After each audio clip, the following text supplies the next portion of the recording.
Bonjour, dans le monde de la réussite, que ce soit au niveau personnel ou professionnel, on a très longtemps tout misé sur l'intelligence logique, le fameux QI. Mais voilà, les règles du jeu sont en train de changer. Une autre forme d'intelligence, beaucoup plus humaine, plus profonde, est en train de prendre le dessus. On va commencer avec un chiffre qui claque, 71%. C'est la proportion de managers qui, aujourd'hui, avouent accorder plus d'importance à l'intelligence émotionnelle qu'au QI quand ils recrutent. C'est quand même un signal hyper fort, non ? Ça veut dire que comprendre et gérer les émotions, c'est devenu une compétence absolument centrale. L'enjeu, il est donc là, dans cette espèce de face-à-face. D'un côté, on a le QI, notre capacité à raisonner, à être logique, et de l'autre, le QE, notre quotient émotionnel. L'idée ici, c'est de décortiquer ensemble ce fameux QE, pour voir en quoi il est un levier de développement personnel aussi incroyable. Allez, première étape de notre exploration, pourquoi est-ce que cette intelligence-là est si fondamentale ? Qu'est-ce qui la rend si importante ? Eh bien, tout simplement parce qu'elle est directement branchée sur nos résultats. Tenez, on estime que 58% de la performance au travail, et ça, peu importe le secteur, dépend en fait de l'intelligence émotionnelle. Réfléchissons-y 2 secondes. Ça veut dire que plus de la moitié de notre efficacité ne vient pas de ce qu'on sait faire, mais de comment on gère nos émotions et nos relations avec les autres. C'est énorme. Bon, c'est bien beau de dire que c'est important, mais mettons des mots un peu plus précis là-dessus. C'est quoi, concrètement, l'intelligence émotionnelle ? Alors, la définition de référence, celle des psychologues Salovey et Mayer, elle est assez claire. C'est une compétence en 4 temps. Il faut d'abord percevoir les émotions, ensuite les comprendre, puis les gérer, et enfin les utiliser. Et attention, on parle de nos propres émotions, mais aussi de celles des personnes en face. Ce n'est pas juste être sensible, c'est une vraie forme d'intelligence en action. Pour que ce soit encore plus parlant, on peut imaginer ça comme un processus en 3 étapes. D'abord, on reconnaît l'émotion. Tiens, là, je sens que je suis agacée. Deuxième étape, on analyse. D'où ça vient ? Ah oui, de cette situation qui ne s'est pas passée comme prévu. Et enfin, l'action consciente. Ok, comment j'utilise cette info pour agir de façon constructive au lieu de juste réagir à chaud ? En fait, c'est toute la différence entre subir ses émotions et les piloter. Pour y voir plus clair, plusieurs modèles ont été développés. On va regarder les 2 principaux, pas comme des théories compliquées, mais plutôt comme des sortes de cartes pour nous aider à naviguer dans notre monde intérieur. Le modèle le plus célèbre, c'est celui de Daniel Goleman. Pour lui, ça se joue sur 5 piliers. D'abord, la conscience de soi, savoir ce qui se passe en nous. Ensuite, la maîtrise de soi, pour ne pas se laisser emporter. Puis la motivation, celle qui vient de l'intérieur.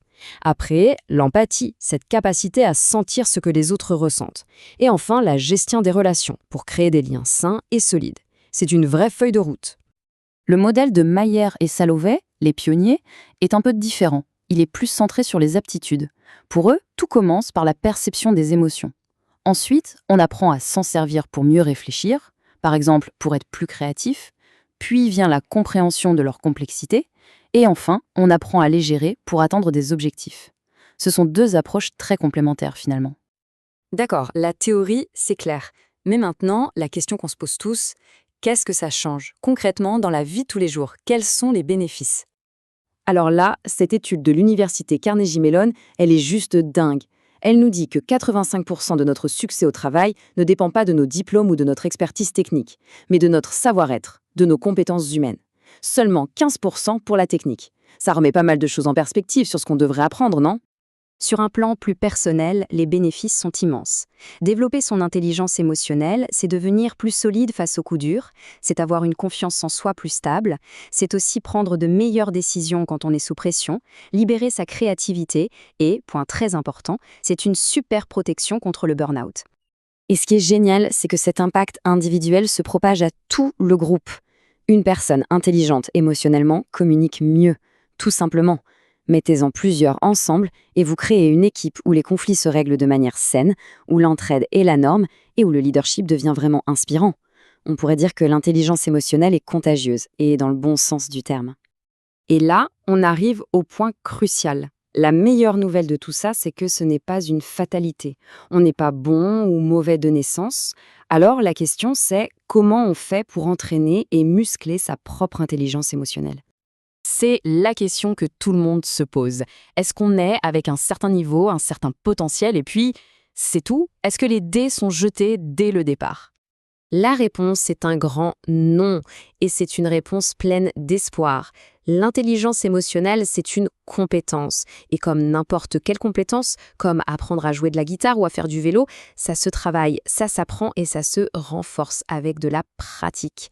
Personne n'est condamné à rester bloqué dans ses réactions automatiques. Pour ceux qui ont envie de se lancer, voici 3 exercices tout simples pour démarrer. Premier exercice, le journal émotionnel.